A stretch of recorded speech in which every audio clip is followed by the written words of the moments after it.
तो दोस्तों, जैसा कि अभी आपने देखा कि एक नर्स यहाँ खड़ी थी और मुझे मेरे पेट में एक इंजेक्शन ट्रांसफ्यूज कर रही थी, तो आप घबराए नहीं, मैं बिल्कुल स्वस्थ हूँ और मैं अभी हूँ मणिपाल हॉस्पिटल द्वारका में। और मैं यहाँ एक कैंसर पीड़ित 14 साल की बच्ची है पलक, उसके लिए WBC, जिसको ग्रेनुलोसाइट और व्हाइट ब्लड सेल डोनेशन भी बोला जाता है, वो करने के लिए आया हूँ। तो इस डोनेशन में दोस्तों ऐसा होता है कि मैं पहले भी बहुत बार सोच चुका हूँ कि इसके बारे में आप सब लोगों को बताऊं, जागरूक करूं। इसमें ना डोनर को आना पड़ता है एक बार पहले हॉस्पिटल और उसका सैंपल लिया जाता है। उस पर वायरल मार्कर्स के टेस्ट होते हैं, CBC होती है, आपके काउंट चेक किए जाते हैं, वेन्स चेक की जाती हैं कि आप एलिजिबल हो डोनेट करने के लिए नहीं।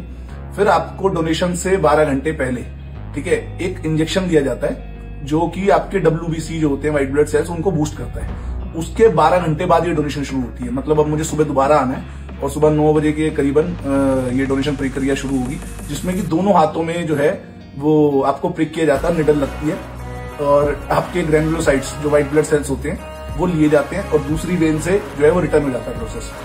तो ये सुनने में, समझने में, देखने में जितनी कठिन प्रक्रिया जरूर है, देखने में लगती भी, आपको 2 बार टाइम भी निकालना पड़ता है हॉस्पिटल जाने के लिए, लेकिन ये बिल्कुल ही सेफ प्रोसेस है। इससे आपको किसी प्रकार का कोई हार्म नहीं होता और ये बहुत आवश्यक है उन पेशेंट्स के लिए, खासकर उन कैंसर पेशेंट्स के लिए। इसकी जरूरत तब पड़ती है ग्रेनुलोसाइट्स की जब आपकी बॉडी जो है ना वो इन्फेक्शन से लड़ने की शक्ति खत्म कर चुकी होती है।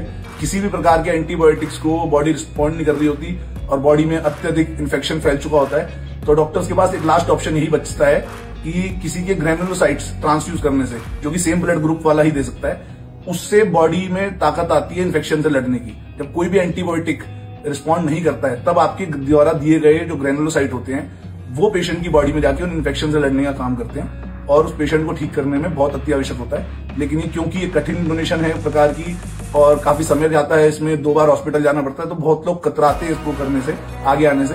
तो मेरी आप सभी से विनती यही है कि आपके पास जब भी समय हो और जब भी आपको ऐसा अवसर प्राप्त हो किसी की जान बचाने का, तो आप बिल्कुल इससे कतराए नहीं। मैं पहले भी WBC डोनेशन कर चुका हूँ 2 बार। इस बार मेरे को तीसरी बार सौभाग्य प्राप्त हुआ है कि WBC किसी पेशेंट के लिए डोनेट करने का और उसका जीवन बचाने का। तो आपसे भी सभी से यही विनती है कि जागरूकता के लिए ये वीडियो बना रहा हूं मैं, ताकि आप सब लोग भी बिल्कुल ना घबराएं और जब भी मौका मिले तो ये डोनेशन के लिए आप तत्पर खड़े रहें। धन्यवाद।